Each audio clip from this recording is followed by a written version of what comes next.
Yeah, thank you so much, Mr. Bannon. So my last question, because we know you have to go. So my last question, you mentioned Russia, thanks to Trump's pivoted foreign policy.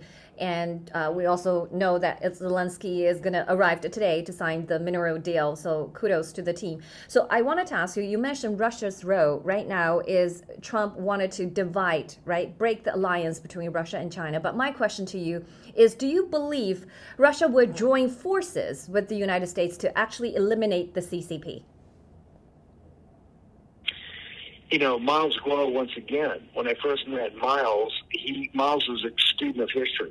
He's particularly a student of when the Chinese Communist Party partnered with Nixon and partnered with Kissinger, and how that, that brought to a close the Sino-Soviet war that had been going on for so many years, and really put the Chinese Communist Party into the American camp. Now, we understand that had longer-term negative implications for the Chinese people, right? Particularly that the default position of the Bush 41 administration was to back Deng Xiaoping and the Chinese Communist Party during the riots in Tiananmen Square and the riots throughout the nation. Mm-hmm. However, what it did do was break the Soviet Union and crush the ability of the communists in Russia to run things. And that had tremendous benefits for the Chinese people over time, because if you had kept the Chinese-Soviet relationship,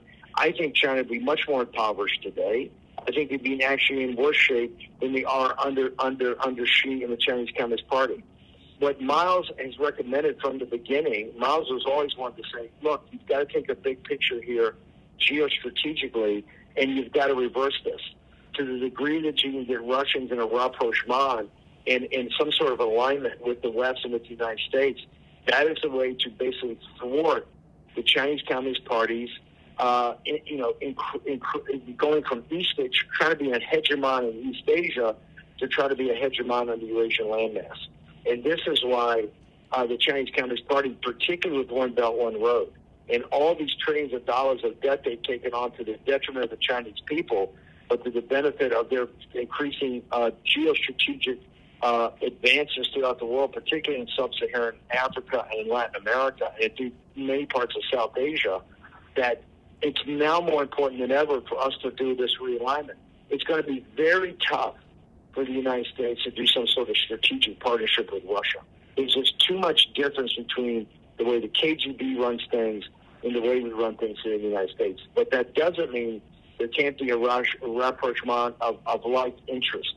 And the key interest, as Miles Guo pointed out, that the interest is to make sure that the Chinese Communist Party does not take from becoming a hegemon in East Asia to become a hegemon on the Eurasian landmass. Because if it becomes a hegemon on the Eurasian landmass, it is 3/4 or 2/3 of the way to controlling the world. That's why I think this is so important. And the next step is clearly to make sure that they don't continue as a hegemon in East Asia by keeping a strong American presence, particularly a strong American commercial presence, a strong American naval presence with our allies in Japan, in South Korea, and in Taiwan, and obviously the Philippines and the littoral nations around the South China Sea. Your audience should understand, I think it was Lenin that said there are decades in which nothing happens, and there are weeks in which decades happen. We are living history right now. Mm-hmm. These major realignment, the things that are going on in Ukraine, the kinetic part of the Third World War, the Chinese Communist Party, with its economy falling farther and farther behind every day, instilling this new kind of nationalism, this Marxist nationalism that really focuses on driving the West out of Taiwan, is increasing in intensity every day. And I just tell your audience, you should stay tuned. New Federal State of China does an amazing job. On Getter, your daily news, I think, and I've asked you guys, is some of the best snapshots of news coming out of what's happening in China and East Asia. I think it's better than the Asia Times. I think it's better than the South China Morning Post. I think it's better than the Financial Times of London. So wow. I couldn't be happier where this is going and the quality of information. I would just tell people you should daily be on Getter.